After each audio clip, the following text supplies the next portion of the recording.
अर्जुन एक गांव में रहता था, हरे भरे खेतों के बीच। वो एक दयालु लड़का था। वो मेहनती था।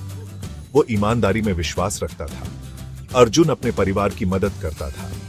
वो अपने पड़ोसियों की भी मदद करता था। सबको अर्जुन पसंद था। वो हमेशा सच बोलता था। अर्जुन अक्सर गांव के बाजार जाता था। ये एक चहल पहल वाली जगह थी। लोग ताजे फल और सब्जियां बेचते थे। रंग बिरंगे कपड़े और मसाले दुकानों में भरे रहते थे। बाजार गांव का दिल था। एक दिन अर्जुन ने कुछ अजीब देखा। रामू नाम का एक व्यापारी ग्राहकों को बेवकूफ बना रहा था। रामू अनाज और दाने बेचता था। वो एक गलत तराजू का इस्तेमाल करता था। वो कम सामान के ज्यादा पैसे लेता था। रामू एक धूर्त आदमी था। वो हमेशा एक प्यारी सी मुस्कान रखता था, लेकिन उसका दिल लालच से भरा था। वो और पैसे कमाना चाहता था। उसे ईमानदारी की परवाह नहीं थी। लोग रामू पर भरोसा करते थे। उन्हें उसकी चालें समझ नहीं आती थी। रामू धोखा देकर अमीर बन गया। उसकी बेईमानी दिन ब दिन बढ़ती गई। वो गांव वालों की मासूमियत पर हंसता था। एक दोपहर एक बूढ़ी औरत रामू की दुकान पर आई। वो चावल खरीदना चाहती थी। रामू ने एक मौका देखा। उसने जल्दी से चावल तौले। उसने अपने गलत तराजू का इस्तेमाल किया। बूढ़ी औरत को बहुत ज्यादा पैसे देने पड़े। अर्जुन ने यह देखा। उसे बूढ़ी औरत के लिए दुख हुआ। उसने कुछ करने का फैसला किया। वो जानता था कि उसे रामू को रोकना होगा। अर्जुन आगे बढ़ा। उसने साफ आवाज में बोला। उसने रामू के धोखे की ओर इशारा किया।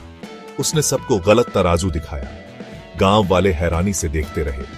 रामू गुस्से में था। वो रंगे हाथों पकड़ा गया था। वो अर्जुन पर चिल्लाया। उसने उसे झूठा कहा, लेकिन अर्जुन डटा रहा। वो जानता था कि वो सच बोल रहा है। गांव वाले असमंजस में थे। उन्हें समझ नहीं आ रहा था कि किस पर विश्वास करें। कुछ ने अर्जुन का समर्थन किया।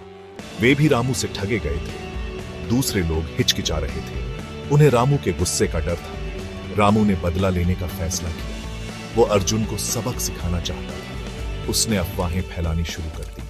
उसने अर्जुन के बारे में झूठ बोला। उसने कहा कि अर्जुन चोर है। झूठी अफवाहें आग की तरह फैल गईं। कुछ लोगों ने रामू की बात मान ली। उन्होंने अर्जुन से दूर रहना शुरू कर दिया। वे उसे शक की निगाह से देखने लगे। अर्जुन को दुख हुआ। वो हमेशा ईमानदार रहा था। अर्जुन के परिवार ने उसका साथ दिया। वे जानते थे कि वो बेकसूर है, लेकिन अर्जुन चिंतित था। अफवाहें उसकी प्रतिष्ठा को प्रभावित कर रही थी। उसे अपना नाम साफ करना था। अर्जुन ने मदद लेने का फैसला किया। वो गांव के मुखिया के पास गया। मुखिया एक बुद्धिमान बूढ़ा आदमी था। उसने धैर्यपूर्वक अर्जुन की बात सुनी। उसने मदद करने का वादा किया। मुखिया ने गांव की सभा बुलाई। सब लोग एक बड़े बरगद के पेड़ के नीचे इकट्ठा हुए। वे मुखिया के बोलने का इंतजार कर रहे थे। माहौल तनावपूर्ण था। मुखिया पहुंचे। उन्होंने सभा को संबोधित किया। उन्होंने सच्चाई के महत्व के बारे में बताया। उन्होंने अर्जुन और रामू को अपनी अपनी बात रखने के लिए कहा। अर्जुन ने पहले बात की। उसने शांति से बताया कि उसने क्या देखा था। उसने रामू की बेईमानी के बारे में बताया। उसने झूठी अफवाहों के खिलाफ अपना बचाव किया। फिर रामू की बारी थी। उसने फिर से झूठ बोलने की कोशिश की, लेकिन गांव वाले अब सतर्क थे। उन्होंने उससे सवाल किए। उन्होंने सबूत मांगे। रामू के पास कोई सबूत नहीं था। अंत में रामू टूट गया। उसने अपने गलत कामों को कबूल कर लिया। उसने धोखा देने और झूठ बोलने के लिए माफी मांगी। उसने अपने तरीके सुधारने का वादा किया। गांव वालों को राहत मिली। सच्चाई की जीत हुई। मुखिया ने अर्जुन की बहादुरी की प्रशंसा की। उन्होंने सभी को याद दिलाया कि ईमानदारी हमेशा जीतती है। रामू ने एक बहुमूल्य सबक सीखा।